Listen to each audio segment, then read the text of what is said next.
The last thing you want to do in your Jeep Gladiator is run out of fuel. Today we're going to be installing a long-range extended fuel tank.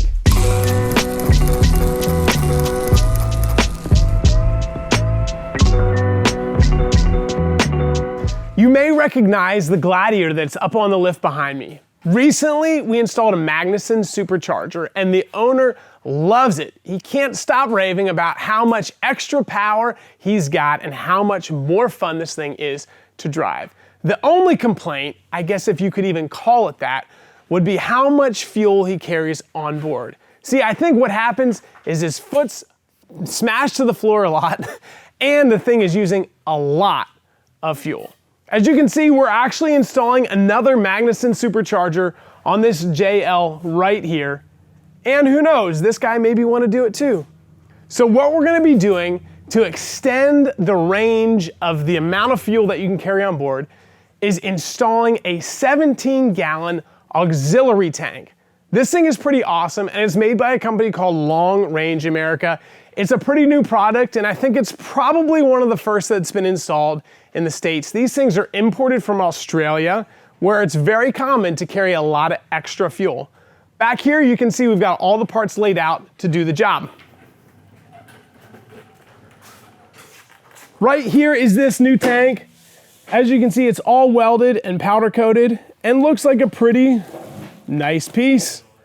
Over here is all the extra hoses and wiring components that we need to make it all happen. Right now, Devin is reading through all of the pages of instructions to make sure that we get the install right the first time. One thing that I thought was pretty cool is this, you can see it there, switch. It also shows exactly how much fuel is in the tank. Now remember, this is an auxiliary tank, so what you're gonna do is fill it up, and then when you need fuel in your main tank, you push the button and it'll transfer it in. So to recap, this is a 17-gallon tank, auxiliary, that's gonna be added to what is now a 22-gallon tank. I'm excited to see these things hung between the frame rails.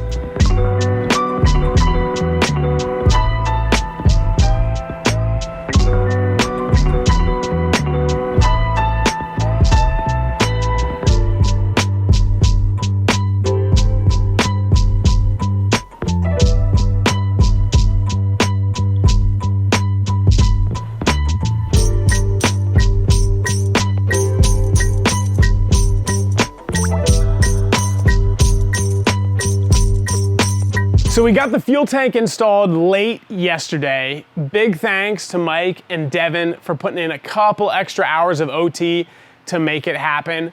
I think it looks really good and you can see it's in place right here. I want to show you a couple things about this tank. The first is going to be how it's physically mounted in the frame. The next thing I want to show you is the plumbing. So first, here's how it's mounted in the frame. As you can see, there's a factory bracket installed right here that clamshells around the original frame rail. And there's two bolts right up here in the front that mount the front of the tank to that bracket.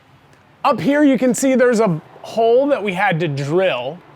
And this is a little bit different than LRA actually includes in their instruction manual. They actually have an addendum that shows a bracket that tags into this carrier bearing.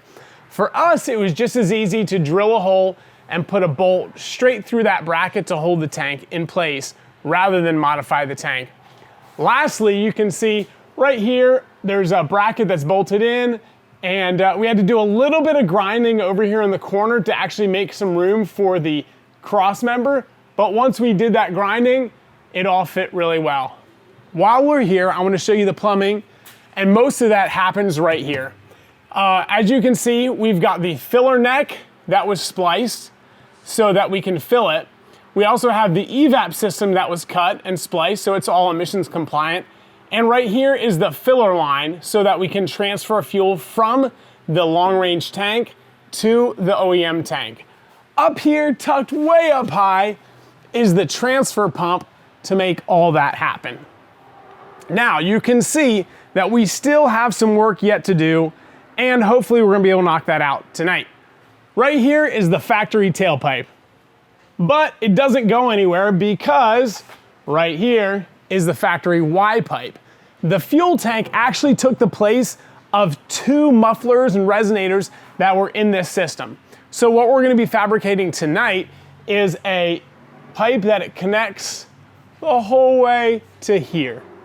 Mike's gonna do a great job making that happen, and I'm excited to show it to you. The last thing I'm really excited about, and I'm not gonna show it to you until we're all done, is exactly where the pump transfer switch is at, because we hid it real secretly in the dash on the interior. It's gonna be sweet, and I can't wait to show you the little trick we had up our sleeves.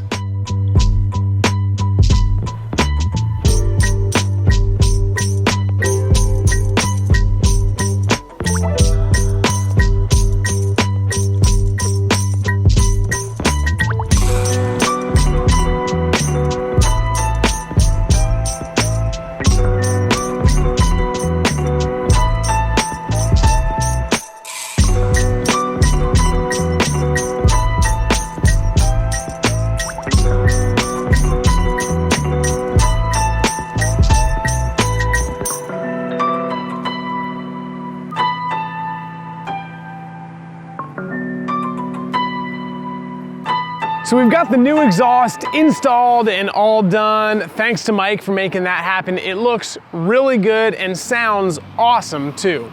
I just got back from the gas station and I filled this thing up with 120 bucks worth of premium fuel. When I did it, it's actually kind of neat how it works. So what you do, because there's only one fuel filler neck, is fill up the original tank. Once that original tank fills up, it starts filling up the LRA tank, and there's a little gauge to show you when that's full.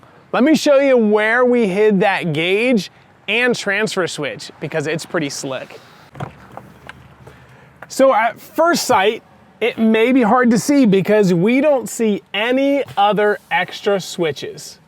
But if you flip this up, you'll see that we hid the transfer switch as well as the gauge right there. This little button is what you push to actually transfer fuel from one tank to the other. I thought it turned out real slick because we don't need any other weird gauges hanging out in the dash. I really love this thing, and now it holds 17 plus 22 gallons of fuel. And because this thing is supercharged, it only takes premium fuel. But hey, at least he's not gonna run out of fuel on those long road trips across America or wherever you may go. If you have any questions about this project, be sure to let us know in the comments section. Also, follow along with us on Instagram and Facebook for some of the coolest projects and content that we're doing in the shop every day. Thanks for following along. See you next time.